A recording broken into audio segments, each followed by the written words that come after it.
Good evening and welcome to Doordarshan Kendra, Kohima. I am Kevin Prauzu with the news. First headlines.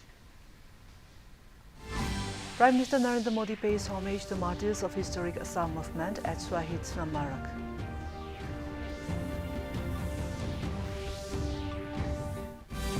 Prime Minister lays foundation stone of a fertilizer plant worth 10,601 crore rupees at Namrup. Vice President C.P. Radhakrishnan underlines importance of meditation in promoting peace.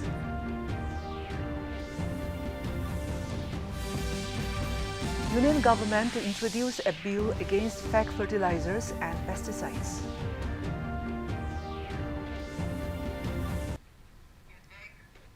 Now the news in detail.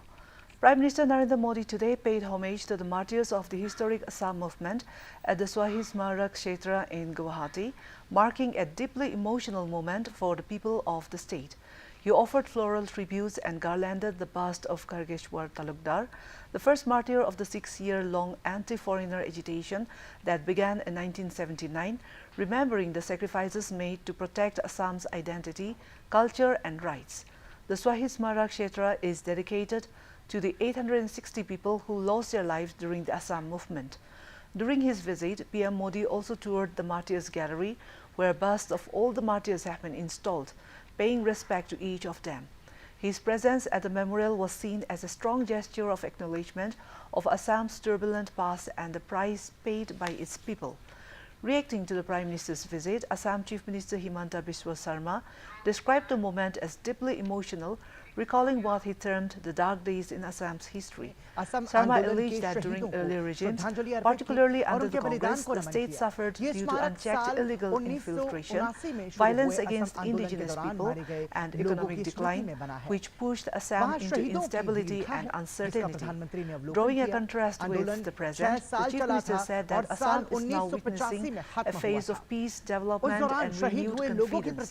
He said that people across the state are celebrating growth and progress, while the Prime Minister has shown personal sensitivity towards Assam's history by honoring the martyrs and recognizing their role in safeguarding the state's cultural identity.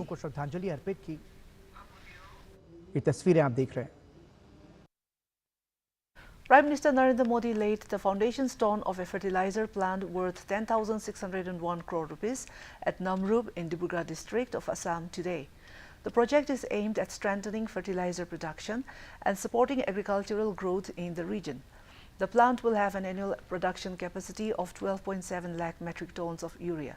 Speaking on the occasion, Mr. Modi said, in addition to catering to Assam's fertilizer needs, the plant will serve neighboring states, reduce dependence on fertilizer imports, generate substantial employment opportunities, and act as a catalyst for industrial development in the region. Modi said the technology in the old factories became outdated and the Congress governments paid no attention to it. He said many units of Namrup kept shutting down because of this and Congress never found a solution to this problem. Mr. Modi said our double-engine government is solving those problems that were created by the Congress. Modi said in 2014, only 225 lakh metric ton of urea was produced nationwide, and after the hard work of the last 10 to 11 years, this production has risen to around 306 lakh metric tons. कि हमारे किसानों को खाद की निरंतर supply मिलती रहे। आने वाले समय में ये यूरिया कारखाना ये सुनिश्चित करेगा। इस फर्टिलाइजर प्रोजेक्ट पर करीब 11,000 करोड़ रुपए खर्च किए जाएंगे। यहां हर साल 12 लाख मैट्रिक टन से ज्यादा खाद बनेगी। जब उत्पादन यही होगा तो सप्लाई तेज होगी। Vice President C.P. Radhakrishnan today underlined the importance of meditation in promoting inner peace, emotional well-being and social harmony while participating in the World Meditation Day celebrations at Kanha's Shanti Vanam in Telangana. Addressing the gathering, the Vice President said, meditation is a universal practice that transcends cultural, geographical, and religious boundaries and serves as a pathway to mental clarity, emotional stability, and inner transformation. He noted that World Meditation Day offers an opportunity to recognize the growing relevance of meditation in contemporary life. Recalling India's role in co-sponsoring the United Nations General Assembly resolution declaring December 21 as World Meditation Day, Radhakrishnan said the move reflects global recognition of meditation as a tool for mental well-being and spiritual growth. He also appreciated the contribution of heartfulness meditation guide Daji in spreading meditation practices worldwide.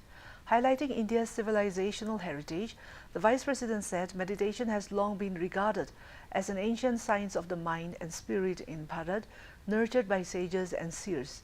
Referring to teachings from the Bhagavad Gita and the Tamil spiritual text Thirumantiram, he said, mastery over the mind through meditation leads to inner harmony, self-realization, and ethical living. The Vice President said true development must go beyond economic growth and include emotional and spiritual well-being, adding that meditation can play a vital role in achieving the vision of Viksit Bharat at 2047. Meditation is a universal practice that transcends cultural, geographical, and religious boundaries. For Agriculture and Farmers' Welfare, Shivraj Singh Chauhan has said that the central government will introduce a bill against fake fertilizers and pesticides in the next session of Parliament. He expressed concern over the sale of fake fertilizers, pesticides, and other unauthorized biostimulants disguised under misleading tax. Mr. Chauhan said strict laws will be enacted and stringent actions will be taken against dishonest traders. He was addressing Chaudhary Charan Singh Kisan Samman ceremony organized by Kisan Trust in New Delhi. According to the Agriculture Minister, the government is taking comprehensive measures against such malpractices.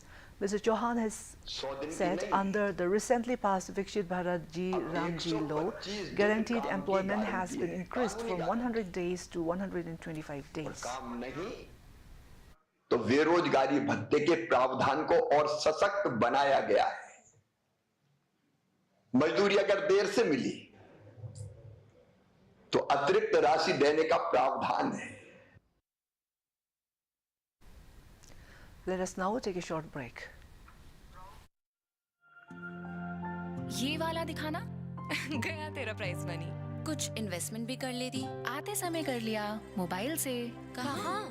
Government securities में। हाँ? RBI retail direct mobile app है ना, retail direct scheme द्वारा investment यानी maturity पे guaranteed returns. No brokerage, no hidden fees. मान गए। आपको नहीं, ऐप को। RBI कहता है जानकार बनिए, सतर्क रहिए। Welcome back. The Railways has rationalized its fare structure with effect from the 26th of this month. Under the revised structure, there will be no increase in fares for journeys of up to 215 kilometers in the ordinary class. For journeys beyond 215 kilometers, fares will increase by 1 paise per kilometer in the ordinary class, while fares will go up by 2 paise per kilometer for non-AC class in mail and express trains. In AC class, the Railways has increased the fare by 2 paise per kilometer. It also highlighted that fare in suburban and monthly season ticket have not been increased. The Railways said that rationalization is expected to generate additional revenue of about 600 crore rupees this year.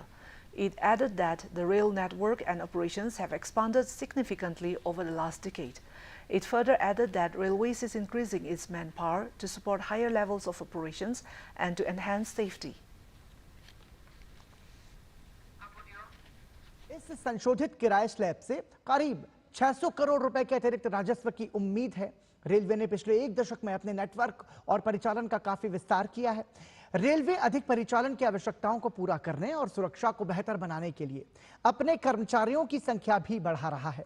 Railway ने स्पष्ट किया है कि किराया बढ़ोतरी को न्यूनतम रखा गया है ताकि आम यात्रियों पर बोझ न पड़े।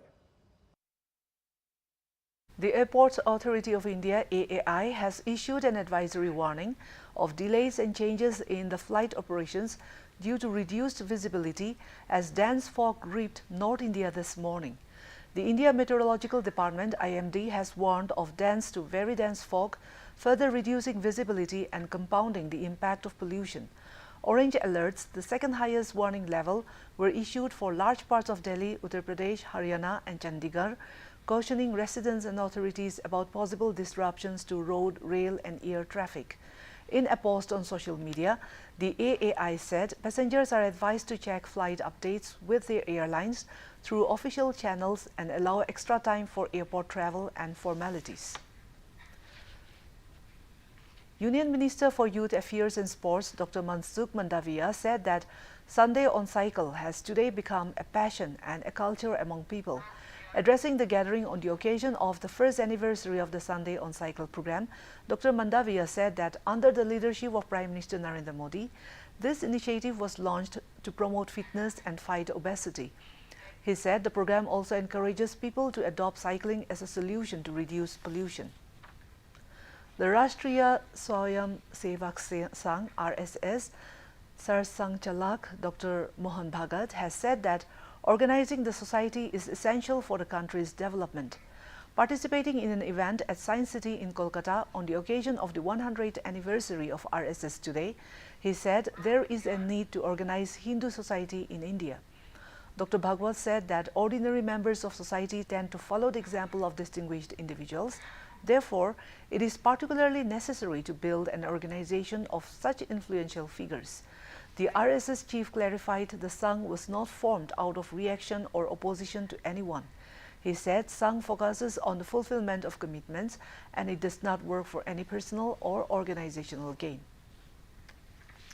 In women's cricket, India will take on Sri Lanka in the first T20 International of the 5-match series at Dr. Y.S. Rajasekhara Reddy ACA VDCA Stadium in Visakhapatnam today. The match will begin at 7 p.m. Led by Harmanpreet Kaur, India will play 5 T20s against Sri Lanka as part of their Women's T20 World Cup preparations. The first 2 games will be played in Visakhapatnam, while the last 3 in Thiruvananthapuram.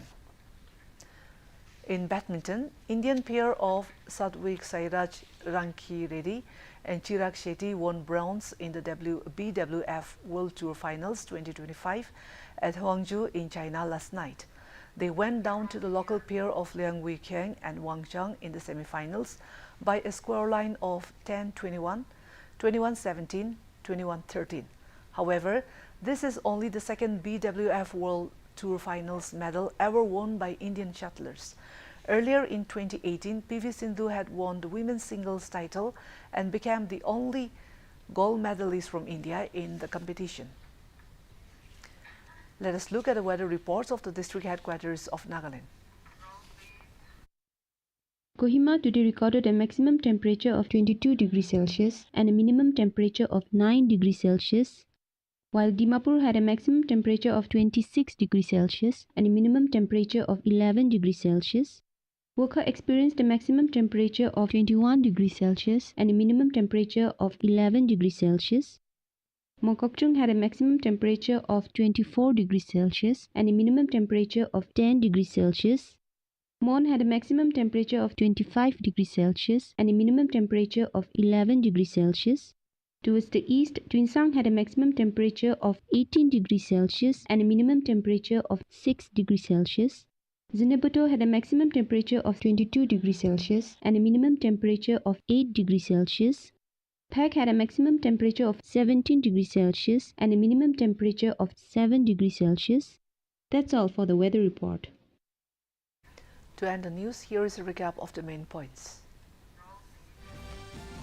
Prime Minister Narendra Modi pays homage to martyrs of historic Assam movement at Shahid Smarak.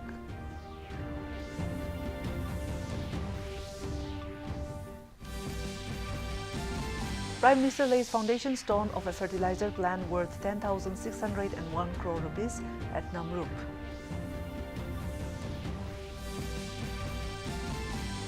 Vice President C.P. Radhakrishnan underlines importance of meditation in promoting peace. Union government to introduce a bill against fake fertilizers and pesticides.